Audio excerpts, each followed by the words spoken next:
Was the COVID vaccine what motivated a gunman to recently attack the CDC? Let's find out. I'm Berkeley from MWIG. Each week, we pick a news story to practice some media literacy basics. Today, we're looking at an article from Al Jazeera about the recent CDC attack that resulted in the death of a police officer.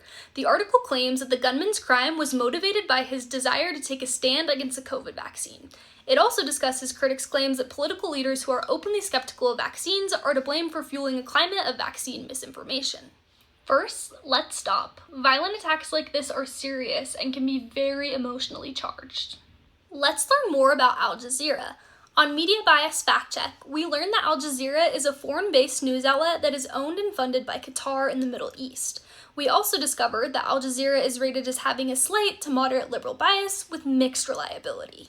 Because Al Jazeera has mixed reliability and is a foreign-based news outlet reporting on an event that occurred in the United States, it's important that we do some further investigation to learn if the article's claims are true. Let's take a look at this article from PBS that we found from a quick Google search. In the article, Chris Hossey, the director of the Georgia Bureau of Investigation, said that in their search of the gunman's house, they discovered documents that expressed the gunman's negative feelings toward the COVID-19 vaccine. However, it is essential to note that the investigators also said that there had not been an increase in the number of threats the CDC faced because of the misinformation that was spreading about the vaccines, contrary to the claims made by critics in the Al Jazeera article. Finally, let's try to trace this information back to the original source.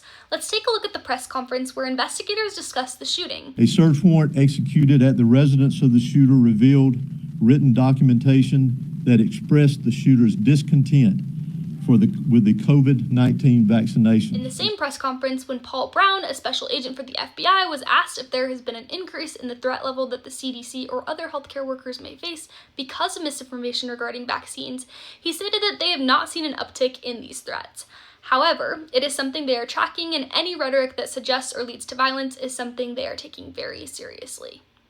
So is it true that the COVID vaccine is what motivated a gunman to recently attack the CDC? Based on the incriminating documents that were found in the gunman's home, investigators believe that the gunman's frustration with the vaccine was his motive, so we rate this claim to be true. For more media literacy content, subscribe to our free weekly news roundup.